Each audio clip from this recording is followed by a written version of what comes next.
Welcome back into One Winning Pod, where it is a dead zone right now in the NFL news cycle. Still waiting to hear about what's going on with Lamar's contract. Still waiting for free agency to start.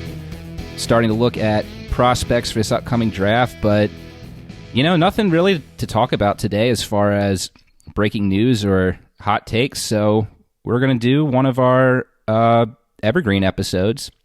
Look at a point back in Ravens history, see what we remember about it, look at what it means for the Ravens history from the full perspective of time. And the time we're talking about here, it's crazy because it doesn't feel this long ago, but 20 years ago, Jamal Lewis joined the 2,000-yard club. It was an excellent year for Jamal, obviously, if you remember watching that season live or you heard about it. So we're going to do a deep dive into that year, look at the highlights, look at how the Ravens were able to pull this off, and just have a fun trip down memory lane. So I guess we'll start it off, because I already know the answer to this, but what do you guys remember from 2003? Jamal Lewis, what's the first thing that comes to your mind of that year? Before or after rewatching everything? Like my opinion a couple days ago or as of right now? Let's do before. Yeah. So before, I just remember it being a magical time. Jamal Lewis had an early game in the season where he just completely blew up and, got all of these yards. And always after that, there was a discussion of he could go for the record. And he got 100-yard games frequently. And I just remember it every Sunday you were tuning in to see what Jamal would do. And he was the focal point of the offense. The quarterback situation was not great. And it's also an interesting thing to me to think about as a fan, because I know I watched the Super Bowl year. I remember that pretty well because it was the Super Bowl year. But it was my first year as a fan. I do not really recall the year after as much, even though I remember watching it.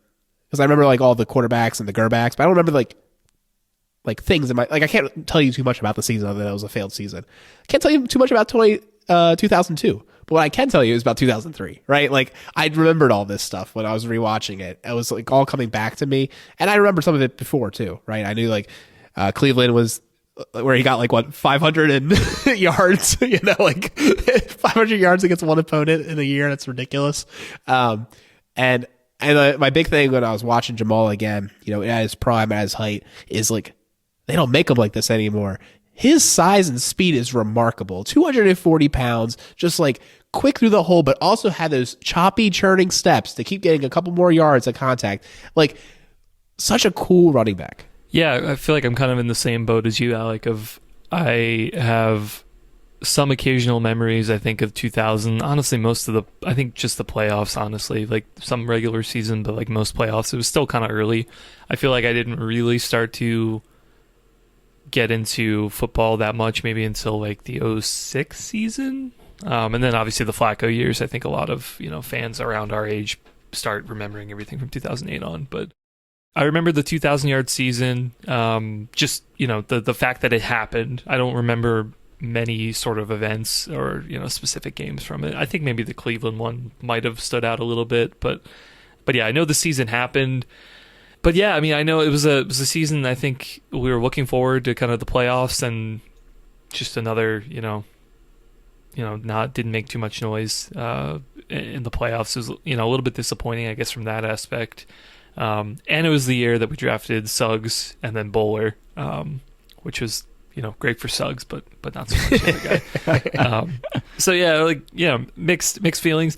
But, I do think I'm actually really excited to talk about this episode because, I think in the grand scheme of things, it feels, maybe this is just kind of my, sort of reaction to it, but it kind of feels to me that it was one that was very overlooked. Obviously you had Adrian Peterson end up breaking the record a couple years later. You had a couple of other rushers who kind of hit the 2,000-yard mark, Chris Johnson being one of them. And, Jamal is really good. As a Ravens fan, he's probably one of the best, if not maybe the best running back in kind of franchise history, but just in the state of the NFL, it just wasn't, it seemed kind of like an outlier. It didn't really seem as big. It didn't seem like, his best seasons were ahead of him. Yeah, it just, it was something of okay, yeah, it happened, but other than that, didn't kind of feel as special, at least to me. Yeah, similar thoughts to you guys as well.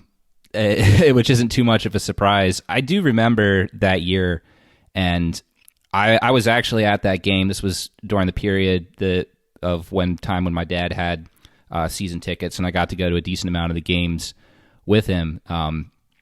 So I remember going into that game, like, we knew Jamal, from my perspective, from what I can remember from that time, like, I knew that Jamal was a big part of our offense, basically the offense, right? But I think, like what Chris said, I look back at that game going into it, I was like, yeah, Jamal's a good player on this team, but even when I thought about it, I think, I always thought, like, oh, but like Ray Lewis, Ed Reed, Peter Boulware, those are the among the top 5 players on our team.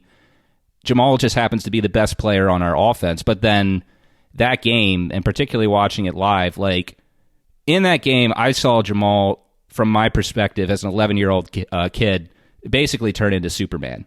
It was just crazy just seeing him just run over to Cleveland defense, and we'll talk about it, but he just had a burst that season that had been lacking in his first 2 seasons of his career, mostly due to recovering from injury from college, and then, like we talked about, the 2001 injury, coming back from that in 2002. And for myself, I think that season had such an impact on me because our first couple of seasons watching football, as much as fun as it was to grow up on learning how to win from a defensive perspective, I mean, it was unique. Most people who get into football can't say that defense is what brought them into following a team. The league is still run by offensive players, and particularly when you're a kid, you want some exciting player to root for. Like, gosh, what were some of the players I was a big fan of outside of the Ravens from offense? I think, like, Randy Moss. I was a big Randy Moss fan. I'm sure others. Randy Moss is the one that comes to my mind for whatever reason. I don't know why. But yeah, just to see Jamal morph into that, for that year, he became a star offensive player that the whole league had to talk about and respect. I don't know, that seems like pretty cool because we hadn't seen that to that degree in our fandom yet. A player on the offensive side of the ball that's getting national headlines. And one other thing about that season, which I don't know, you guys can tell me if I'm off base on that, but in a little bit, it's funny, there are some comparisons there to Jamal's 2003 year and Lamar Jackson's 2019 season. Like, you look at it, both of them had their big breakout game where they got on the national map within the first 2 weeks of the season, and then after that, they were must-watch football, and you were confident going into every game, this guy's going to perform. You know you're going to get something big out of this guy. And both their seasons ended in disappointment and home playoff losses to Tennessee, coincidentally enough. But yeah, I mean, in some ways, and I think it's a little hard to draw too close of a parallel. I get that, particularly different positions and different eras of football. But in some ways, Jamal's dominance in 2003 was very similar to watching what Lamar did in 2019, in my opinion. I think that's a wonderful comp. I never thought of it that way, but I don't think I'll not think about it that way after that statement, because you're right. It's a unique time where very quickly it became must-see TV, like you said. I just remember every game being like, we know Jamal's going to get the ball. And like you said, Chris, it was the Kyle Boulware era. He started the season as the starter, and the first game he threw a lot. We were also behind, and also Jamal was not getting yards. And the next week, apparently in the media, they were like, yeah, Jamal's going to have to run at least 30 times or whatever. Like, I'd be crazy not to, said Billick. And then apparently Cleveland was yapping, being like, if you run 300 or 30 times, I'm going to get 30 tackles or whatever, like this one linebacker said. And then Jamal like snapped back. And this is all like before social media and stuff. He snaps back and he's like, if I run 30 times, I'm going to break the record. And then he did. Going back and forth, those BlackBerry battles. That's right. Yeah. On BBM. They had each other's pins. Yeah. But I love that comparison. I think it's really cool. And I think it's also interesting going into it as well that in 2000, right? Like, I'm looking at the notes here. In 2000, Corey Dillon of Bullies of Baltimore fame, who didn't want to proceed against the Ravens defense, managed to get 278 yards against Denver, which was the record holder before that Cleveland game. So I think that's an interesting parallel too of Corey Dillon. We talked about him recently when we did the Bullies of Baltimore episode, and that he was the previous record holder. Yeah, AFC Central football was then ground and pound division, still is to an extent today. And yeah, I mean Corey Dillon, very good running back in his own right. Yeah, it was like we said, just something about Jamal's game that really broke it and just cemented it as something really special in Ravens history. Even though, as we talked about already, technically Adrian Peterson he got Jamal by 1 yard 4 years later. 296 yards, so Jamal doesn't have that record anymore. Jamal wasn't able to surpass Eric Dickerson, was second all-time single-season rushing yard leader at the end of the 2003 season. And then Adrian Peterson, who, I don't know what his problem is with Jamal, but he surpassed him and finished a few yards shy of Eric Dickerson's record in 2012, I believe. But I still think, even though technically, like Chris said, we've seen a couple running backs eclipse 2,000 yards since, most recently in 2020, believe it or not, Derrick Henry, and we've seen his record get broken. It still is a huge part in Ravens history, I think. And before we talk more on that season, I wanted to talk a little bit about, kind of frame who Jamal was going into this year for maybe some of the younger fans who, you got into football after 2003 and you've heard of Jamal, but you didn't, you don't know it that well, or just refresh people's memory. Because there are some interesting nuggets we dug up. Yeah, so Jamal grew up in Atlanta. There was an interview he did with Bleacher Report back a few years ago. He was talking about his childhood.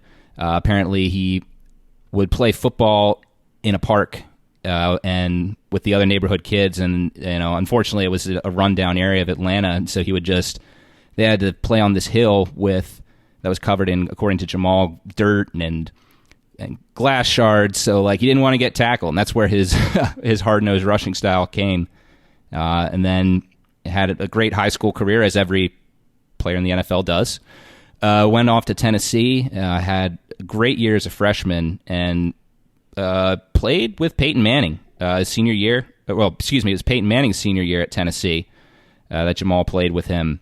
And Jamal said in the Bleacher Report article and in several interviews, if you look on YouTube, this is something he said many times, really cited Peyton Manning as a guy who really taught him what it means to really prepare week in and week out. What does it mean to practice so that you have your best effort on game day, which I thought was really interesting because, obviously when we were growing up, the Colts were the most hated team in Baltimore because, the sting of the Colts leaving for Indianapolis was still fresh, and Peyton Manning was not a guy who Ravens fans had much love for at all. And, here's this guy, before he got into the league, he's helping out one of the best Ravens players, helping set the foundation for him that would be the engine for this Baltimore offense in Lewis's years. Yeah, that was one of those facts I just kind of overlooked of both them playing in Tennessee. But you're right. I mean, that's a pretty interesting parallel. I feel like nowadays I feel like some of that is a little bit more apparent. I don't know. It's probably just being a little bit more familiar with the league and the players in them and their sort of college careers. But yeah, I mean, I could definitely see that. I mean, Peyton was obviously a really, really great player, but was in the league for a very long time, prepared very well. So yeah, I could definitely see that being an influence on him. I think maybe going back to, we can kind of talk about before the 2003 season, kind of looking back. We probably rehashed this a little bit in some of our episodes. A little bit last episode, I think, with the Bullies of Baltimore. But Jamal really kind of broke out immediately as a rookie when the Ravens drafted him 5th overall in 2000. He broke the single season rushing record as a rookie. Won Offensive Rookie of the Year award, scored a touchdown in the Super Bowl, was a huge part of the offense. Lots of players I think talked about it, Dilfer included, of the offense ran through Jamal. Absolutely, came out of the gate running, and performed really well. So when you're talking about the 2003 season, it's not something that came out of nowhere. Like, it was definitely building up of it was building up to something like that. But I think it kind of goes back to your point earlier, Peter, of that Jamal was a really good player on the Ravens, but it didn't kind of make that step into like a really good player in the NFL. Yeah, absolutely. And an interesting tidbit going back to his rookie year that I found out this morning. Shout out to @HasTheTruth, HAZ, on Twitter. Not sure if you're a listener. We might tag you. I don't know, because I thought this was an interesting video that he dug up. I just saw this, ironically, just scrolling on Twitter literally this morning. Was on Ravens Twitter. We have the original footage from ESPN of Chris Berman and the group talking about this pick. The Ravens drafted Jamal Lewis with the 5th overall pick in 2000, which was a stacked running back draft. You had, in addition to Jamal Lewis, there was talk of everyone was going back and forth between, was Jamal Lewis the best running back in this draft? Is Thomas Jones the best running back in this draft? Who, despite having a slow start to his career, would finish up strong with Chicago and the Jets. And actually, I looked it up. He had just 100 less rushing yards for his career than Jamal did when all was said and done. But in addition to that, you had guys, I know you had Sean Alexander in that draft, and there were some other guys too. If you look at that draft, it's a stacked running back draft. But the initial response when the Ravens drafted Jamal Lewis, coincidentally a pick that they had acquired from Atlanta, so Jamal Lewis, Atlanta-born, the Ravens got this pick in a trade with the Atlanta Falcons.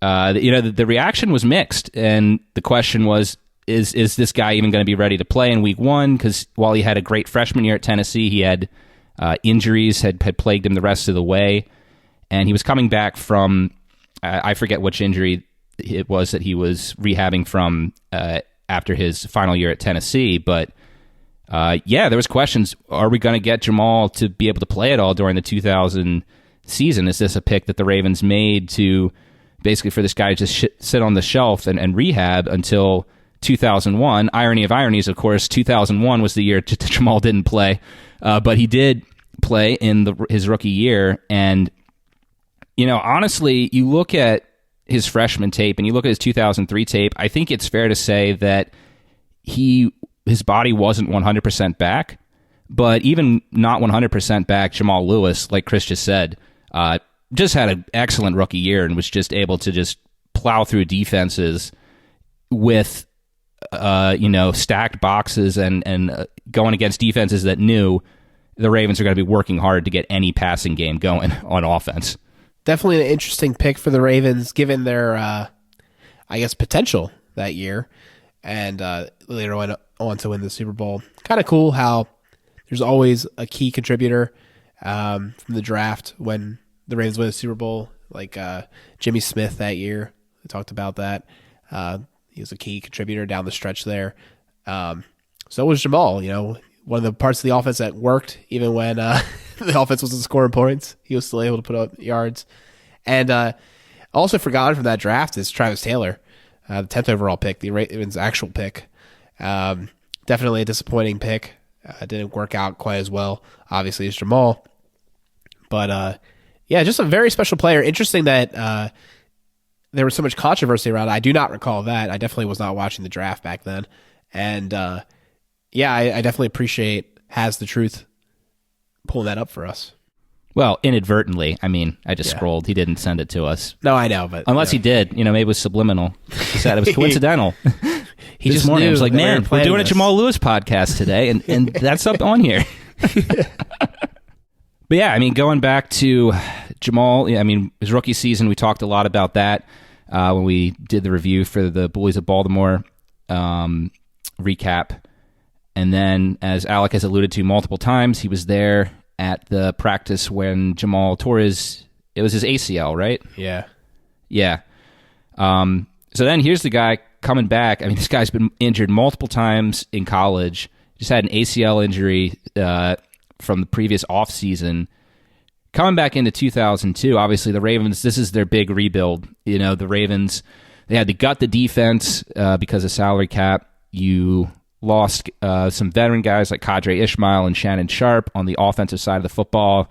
You have virtually no quarterback. You're rolling the dice with Chris Redman, who I don't know if anyone ever expected Redmond to be a starter capable quarterback, or if he was just like, the Ravens had drafted him. They were just like, let's give him a shot. I don't know. But I think it really is one of the more underappreciated moments in Ravens history, I think. And part of it, I think, is because the Super Bowl nucleus got blown up so quickly. But really how quickly the Ravens were able to bounce back from that in 2002. Of course, in 2002, they did not make the playoffs. They were 7-7 through the first 14 games before blowing a late lead against Cleveland at home, and then just needing a win against Pittsburgh and a billion other tiebreakers to happen. Just got crushed by Pittsburgh in the final of that year. But really, there's so much happened that year that allowed the Ravens to jump back into the playoffs contention in 2003 and actually make the playoffs. And a big thing there was the year that Jamal had in 2002. You look at his numbers, very similar to what he had his rookie season, and had a strong game receiving the ball too.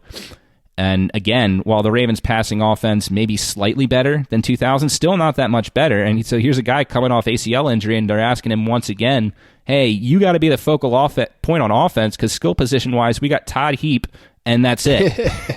And he's still able to do it. I think it's something that certainly, when you sit down and think about it, every Ravens fan will be like, oh, yeah, of course, but still not something that's talked about as much, I feel. Yeah, I feel like the closest comp kind of to that level of reliance, I guess, would, maybe like Derrick Henry today, just in terms of the offense needing to be able to rely on something, or knowing that like the offense is going to go through this particular player.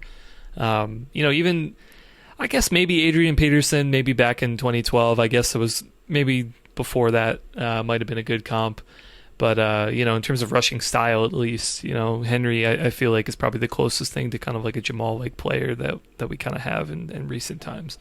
I think for everything that the Ravens lacked that year in skill position players, you're looking at, like Peter said, we got Travis Taylor and Todd Heap and Marcus Robinson, Terry Jones, like Frank Sanders. Like these are not great names. But what they did have, and I think one of the reasons that Jamal was so exceptional that year, was a fantastic offensive line, led by Jonathan Ogden, of course, Hall of Famer, Edwin Mulatalo, one of the standouts of our comp pick bracket back in 2020, Mike Flynn, who I had better memories of than Ken McCusick does, Bernie Anderson, who he became a 4-year starter after nobody wanted him in 2000. And of course, Orlando Zeus Brown, the OG before Junior, holding down the right-hand tackle side. So I think that line, and you see it in the clips, they weren't doing crazy pulls that often. They weren't doing anything crazy. They were just blocking their guys effectively and creating holes. Yeah, they were just a group that could plow you over. That was my biggest takeaway looking at it from this point. I was definitely way too young of a football fan to appreciate offensive line back when this was happening live. So this week I'm looking at what highlights do exist out on YouTube in their incredibly clear fidelity. And I'm being sarcastic there. So it's difficult to watch it, but from what you can see, the big guys, they're getting off the line, they're pushing guys. It looks violent. It looks chaotic, in my opinion, compared to what you see today. And in some cases, I'm looking at it, the run that Jamal had, the 82-yarder, to start the whole thing, I would put in this category as well. You look at it and I'm like, I don't see how this worked. It's just like the ball snapped right? And linemen are going everywhere. Cleveland guys are flying. It's just a total scrum. And yet Jamal's able to find his way through, and he's off to the races with Travis Taylor. Travis Taylor, obviously we're saying, as a receiver, didn't really pan out. He actually had some good run blocks in his highlights I'm seeing. So, credit to him, because, obviously he gets his name dragged around a lot for understandable reasons, but credit to him there. It looks like he did some decent run blocking that year. Yeah, it's different. It's different back then than it is today. But yeah, those guys up front, they were big, and Jamal, if you listen to interviews from the time, even now, he always talks about how the biggest reason he was able to do what he did was because of the guys up front. Jamal, always a guy to credit his offensive line, credit them. I think in one interview, I think he said that the offensive line wanted him to break the record more than he did. He said like they all wanted it more than him because, I mean, obviously they saw it as their record as well, right? Because they were the ones without those holes. He can't do it, and they got to work extra hard because Jamal's facing these 8-man boxes because defenses are just daring the Ravens to pass it with whether it's Kyle Bowler, Chris Redman, or Anthony Wright back there. So, yeah, I mean, a really solid group. Maybe their pass protection wasn't as good, but their run blocking definitely was great that year, and huge reason that Jamal was able to do what he did. Indeed, man. I'm glad that you see it the same way. I'm watching these, highlights from the season. It's just chaos, and then he emerges. You're like, how did he possibly read that and figure it's out? It's like old Looney Tunes cartoons where Tasmanian Devil's just in that whirlwind, and then Bugs Bunny just pops out unscathed. That's what it looks like. Yeah, that's a good comp. I'm so glad you said it because I was watching. I was like, I'm trying to look at it. Oh, this is my more critical eye. Looking at 2003 film. I'm looking at it, like, are they just running straight ahead and hitting the first person they see? I mean, I guess that's kind of zone blocking, but not really. It just, like you said, it looks much more violent, much more chaotic. And then boom, Jamal Lewis is in the open field. Man, can you imagine what Jamal Lewis would have done with Greg Roman? He would have had 4,000 yards. Yeah, I think so. Legitimately, I watched Jamal Lewis, and he had a back like that, and also he had some decent hands. I'm not trying to disparage J.K. Dobbins or anything. It's just if we had a back like that with Lamar, it would be wild for sure. I mean, he is the thunder and the lightning. We talk about the thunder of the Gus Bus and the lightning of J.K. It's he was thunder and lightning. The speed on that guy, it was incredible. I can't get over when he's in the open field, no one's catching him. And he's 240 pounds, Yeah, it's funny. He does elusive moves, not really his thing, but he did have enough change of direction there. Some of those breakaway runs, he would kind of have that slow, change of direction every now and again. At the beginning of the runs, he'd have those chop steps that he could do and make someone miss. Yep. But it was enough because you didn't need too much when you have all that mass that you have, for lack of a better term, when you got your speed going that fast. Something incredible to watch. It's of course, biasly, I'm going to say Jamal Lewis is a more dynamic back than a guy like Derrick Henry. But I think objectively, you got to say that too. I mean, no disrespect to Henry, he's obviously a great player, but he feels like he just kind of lumbers there, and it's just, very straight line speed. But Jamal had that violentness to his running, both to his advantage during his career, and unfortunately his detriment as well. Fortunately, he's feeling the side effects of concussions. Maybe we'll link this article. I've already referenced it before at the beginning. There's a very good article from May 2018. Written by Tyler Dune of Bleacher Report. It's called Jamal Lewis Making Most of Post-NFL Life but Preparing for Darker Days to Come. Fascinating article. Hopefully we'll link to it in the show notes. A very fascinating look at... It's already linked. There it is. Show notes as we go. Yeah. So it's already linked. It's long, and it's a little bit of... it's a bittersweet read because it sounds like there's some things going really well for Jamal right now, but obviously some... difficulties he had too post NFL, but really interesting read that I recommend everyone who's a Ravens fan check out. But back to the offensive line briefly. I think also, we talked about the starters, but this line had some depth too. There might have been more than these two guys I have in the notes, but Casey Robach, a guy who filled in on multiple occasions on the interior of the line. I knew he played center and right guard that year. I did see some highlights with him at left guard too. He was a guy who was dependable that the Ravens could always plug in there. And also right tackle, Ethan Brooks was a guy who, also a guy the Ravens were able to plug in, kind of be a swing tackle. Interestingly enough, he did start the game where Jamal broke the record for Zeus. Zeus is in there later. I don't know why Brooks got the first 2 drives, but he was there at right tackle for the record breaking, not for the record break. Well, for some of the record breaking game and that big run at the beginning. And we got to talk about the fullback, Alan Ricard. Ravens love their fullbacks, and there's it was same here too. Ricard was also a huge reason that the Ravens were able to do what they did back at a time when everyone was using fullbacks. So it's like the Ravens weren't an odd man out here. You needed a fullback in that NFL, and Ricard had a great year for the Ravens there.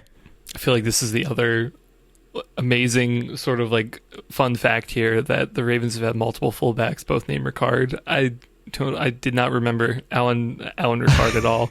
Yeah. But yeah, played for the Ravens for a couple of years, and most famously the 2003 season blocking for Jamal. So yeah, that's wild.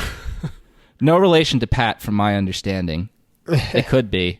I don't think so, but Well, that's like me, and remember we had Ken on the show once, and I misremembered Leach as the fullback of that era. I don't know why in the world. It was like a decade later almost that Leach was playing. But I do recall, whoever the fullback was, back when Madden had the lead blocker control, and it was Alan Ricard, I would lead blocker the crap out of people in that game, and it was just hilarious. I know that people hated me whenever I played, because I would lead blocker control every single time, and they'd be like, this ISO run is always going to work until you stop me. I will literally keep calling ISO until I'm blue in the face, and Jamal has 500 yards. Gosh, which Madden was that? Because I forget which Madden that was introduced in, and it was like a hard feature to master, but if you did, which it sounds like you did, you were unstoppable. Yeah.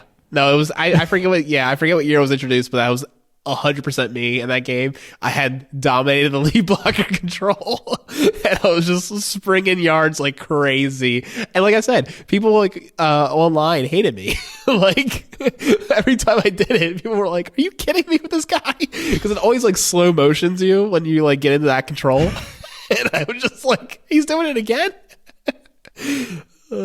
Yep, lead blocker control. Some things never change. Getting frustrated at Madden. Always in. Oh, man. Well, speaking of Ricard, I think we do want to talk a little bit about the rest of the season, because as great as that game was against Cleveland, if Jamal had just had that big game there, and then, that was kind of the year, we wouldn't remember this year as much as that. That game itself still would have been big, but really what cemented Jamal's year was just everything that happened after that. After you have a big game like that, everyone's looking at the next week. It's just can you repeat? And, it was funny. I talked about this on Ken's podcast. We're going to promote something else here. Ken McCusick Film Study is doing a series right now. Some of you may be listening to it already. That one play I was on last week to talk about Jamal's play, the 82-yard run at the beginning of the Cleveland game.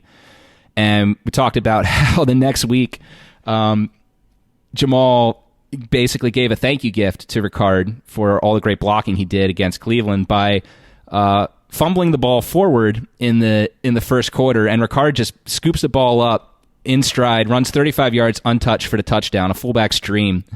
But in all seriousness, no, Jamal came back. He went in that game. I think he had 100. Yeah, we have it here. 132 yards and a touchdown. It really just solidified, this guy. He had that record-breaking game the week before. He followed up with a strong performance on the road. After that, we don't know what we got from this passing game in 2003, but we know one thing about this offense: Jamal is going to be the man. Yeah, it was a season where monster performances pretty much almost every game.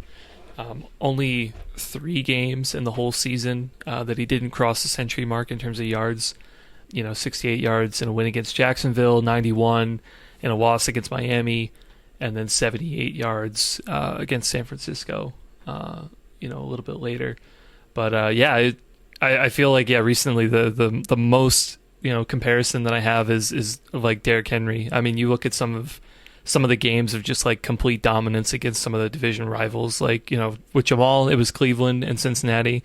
With a guy like Henry, you have that against Houston, or Indianapolis or something, where just will just run over everybody. and a couple of also just like guaranteed 100-yard games. Pretty much the rest of the season. So yeah, it was put on a show every week, man. It was really really great to definitely see that. Yeah, in addition to that follow-up game against San Diego, I think some of the other really high points from that year before we get to the final game of the season and the quest for breaking the record.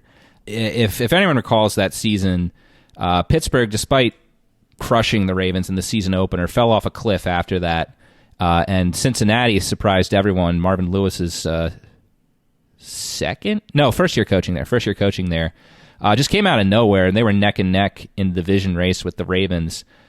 Critical home game after Cincinnati had beaten the Ravens earlier that year. Jamal comes out firing 180 rushing yards and 3 touchdowns. The Ravens run away with that game, literally huge there. And then a few weeks later, you had the rematch against the Browns in Cleveland.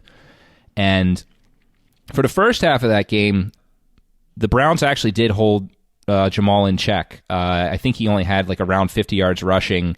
Ravens were just having a difficult time running the ball. They were still winning. They were shutting out the Browns by 2 scores going into the halftime. But in the second half, that was a different story. Jamal just broke 2 big ones again, 2 touchdowns, 205 rushing yards, even 500 yards rushing against the Browns. That was an NFL record then for most amount of rushing yards against one team by a single player in a season. And that one's harder to Google to see if Jamal still has it. I'm going to guess he still does. So Derrick Henry in 2020 had 462 yards against Houston. That's the only of the 2K backs. That's the only one I could see who had 2 dominating games against a division guy or division team. If someone else had over 500 in 2 weeks, it was that was like all they did that year. It was like, I don't know, some running back from Arizona they were just like had 600 yards against the Rams and like 30 yards the rest of the year. I don't know, but right. Yeah. So just an incredible dominance there for Jamal against the Browns that year. Doing a quick check, Adrian Peterson looks like did not have 500. He had 210 plus 199 against Green Bay in 2012. So what's that? 409? 409. Yeah. That ain't 500. Yep. There we go. Jamal still holds on to the most obscure record that he had that year. Yeah, such a great factoid. Like, obviously it had to be divisional for it to happen twice, but it's always fun to be against. It would be better if it was the Steelers, I guess, in the canon. Right. And if he had better games against the Steelers, he would have broke the record, as we're now alluding to with that last game. Yeah, absolutely. So the year ends so interestingly for the Ravens, and it's like, unfortunately, it was a kind of a little bit of a downer with the way everything transpired at the end. So it's more and more like 2019. That's true. It really is. That's true. Yep. Yeah. Yep. So Jamal, after that game against second game against Cleveland was the second to last game of the season. Jamal exits that game at 1,952 yards for the year. Eric Dickerson's record, I believe, is something like 2106. I can look that up quickly. 2105. I gave him 1 extra yard. So 2106 is what Jamal was trying to get to going into that game. And so now, of course, the Ravens are 9-6 at this point. So as much as you want the record, obviously the number one goal for the team is to make the playoffs and win a Super Bowl. And this was before the era of flex scheduling.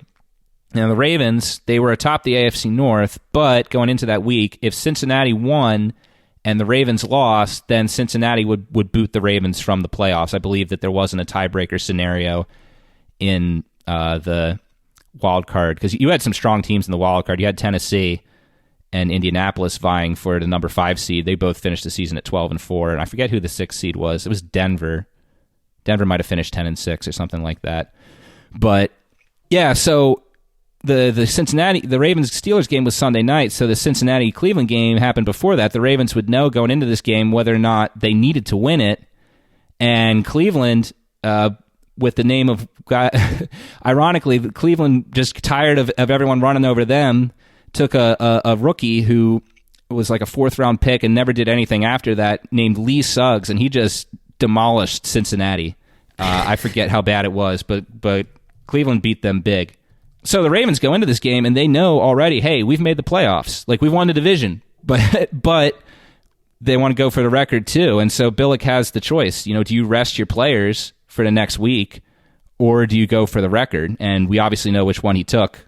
Jamal's out there at the start of the game, and they go for the record. Yeah, and I think that's the right choice. Like, I understand resting your players, but like this season was culminated on this record. And I feel as though, like, short of an injury, because that wasn't really what happened in the next game, like short of like Jamal getting hurt in this game, I feel like if they're gonna win it all and do it, it's gonna be on the same pedigree of like just smashing Jamal into the opposing defense and hoping for the best.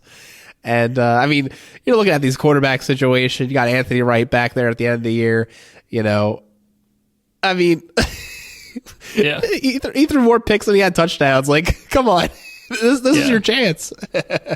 Yeah, I mean, it doesn't matter if you rest them or not. They're not suddenly turning into Peyton Manning if they have an extra week of rest or something. The offense is going to go through Jamal regardless. Yeah, in a way, like them breaking the record might have been a catalyst to more success in the playoffs, if anything. Like, I mean, you're getting into motivation and all this, voodoo magic that some people say isn't a real thing, and even if it's not, like, I think we can all agree that something like that almost is like better, for their chances in the playoffs than falling short. So, yeah, I mean, they tried, and it was funny. Apparently, like, I remember in the interview they did with Jamal, it was like, I broke the record, but I broke 2,000. But after that, they weren't going to let me get the record.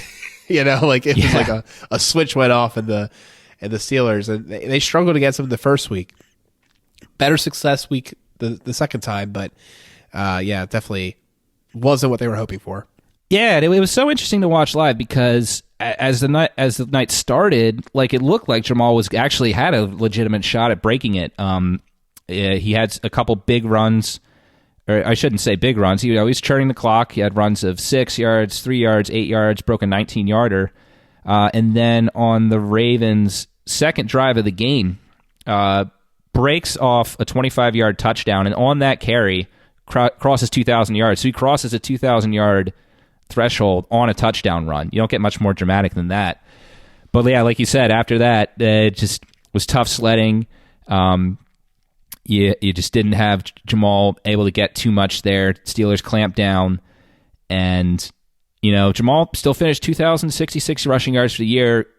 Incredible year. Unfortunately, though, Eric Dickerson's record was out of reach for him that year. And then the next week, the Ravens had a shot against Tennessee, but Tennessee coming in with a very strong defense, actually the number one defense against the run that year. So you got the number one rushing defense versus number one rushing offense, and in that case, the Titans, they came to play, and unfortunately Jamal had his worst game of the season that year.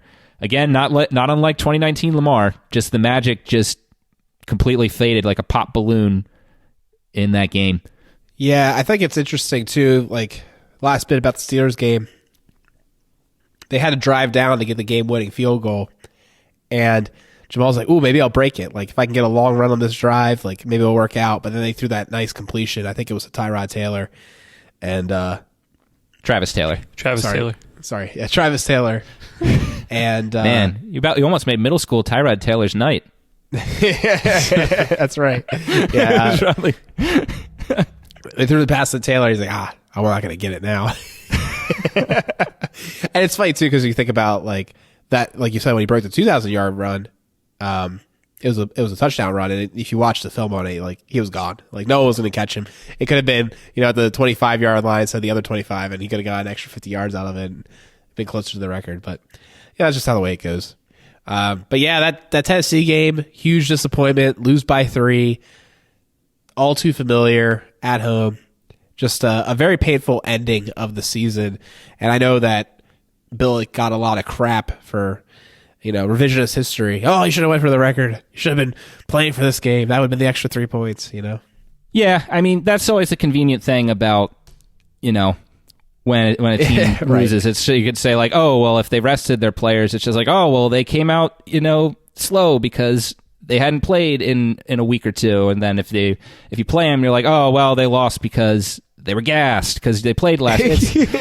It's like you never know, But I agree with you said, like, if you'd I think the team came in and, like I said, they almost won the game. They were tied 17 in that game, thanks to a Will Demp's interception return and a late 35-yard touchdown pass to Todd Heap, and it took, it was like 42-year-old Morton Anderson converted his longest field goal of the season on that kick, and that won the game for them. It was so, it came down to a game that either team could have won, and just unfortunately sometimes in that game, when two teams are evenly matched, one of them's still going to win. Sometimes that's not the home team. It was Gary, his brother. Oh, it was Gary Anderson? Yeah. Gotcha. Morton Anderson was the one who was, what was he? He was perfect until the 1999 NFC Championship, I think. Yeah, like something like that for sure. Yeah. I remember the news when he was no longer perfect. Yeah. So I guess to wrap up, talk a little bit about the rest of Jamal's career, because obviously while he's an all-time Ravens great and would still have a good career after the fact, I think it just was never able to capture the magic of the 2003 season again. There were some moments in 2004, but unfortunately for him, between a 2-game suspension and an injury, only 3 games back from that, just really derailed 2004 from being another all-pro year from him. 2005, just the offense. We've talked about Jamal was able to save the Ravens from some anemic passing offenses. There may not have been. 2005 was just the worst combination of skill position players outside of Derek Mason, and just the worst offensive line he probably had his entire time there. That was an off year for him. 2006 saw a little bit of a revival, particularly in the touchdown department. Broke 1,100 yards, I believe, for that very strong Ravens team. And then after that, unfortunately, disagreements with the front office on how long his contract should be. He wanted a longer contract than the Ravens front office was willing to give him. Finished off his career in Cleveland, had a strong year in 2007. 2008, 2009, not as much. And then that was it. His career was over. But yeah, I think, like Chris said at the beginning, definitely an all-time Ravens great. He was inducted into the Ravens Ring of Honor in 2012. 100% deserved. But yeah, I guess, when we look at his career body as a whole, of course 2003 stands out, but it is an interesting discussion. How good was he if you look at it from, the NFL perspective versus just the Ravens franchise? I mean, I definitely think he was quite good.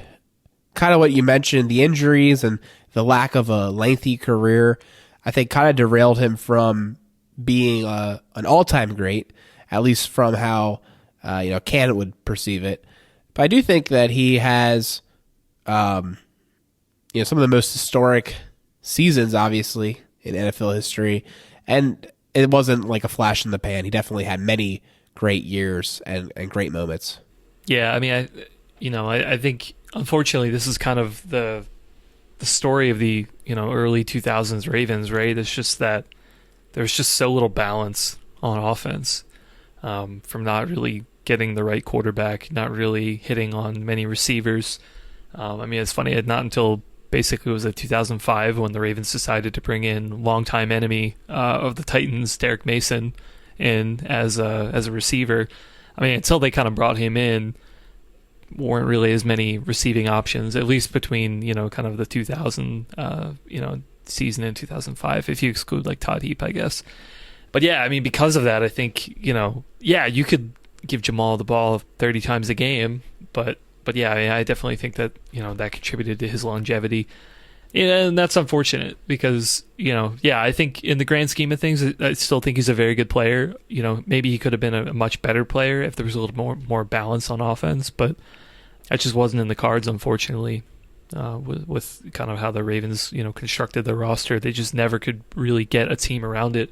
It's funny until, I know he was here in 2006, but I got to be honest, I really don't remember Jamal much that season, which is crazy because he had over 1,000 yards, 1,100 yards, 9 touchdowns. I mean, all things considered, that's a really good season, but at least kind of how I remember it, I remember McNair being there. I remember the passing game was a little bit better until that horrible Indianapolis playoff game. And then the defense again was the, kind of the highlight of that team. Yeah, I feel it's kind of crazy that it just, at least in my mind, that, one of his better years where the team was doing great, he kind of was a little bit more, quiet, I think. Yeah, and I think that's right. The big thing that he missed after 2004 was he never got back to being that player that every week, was must-see football. You look at his game logs against from 2006.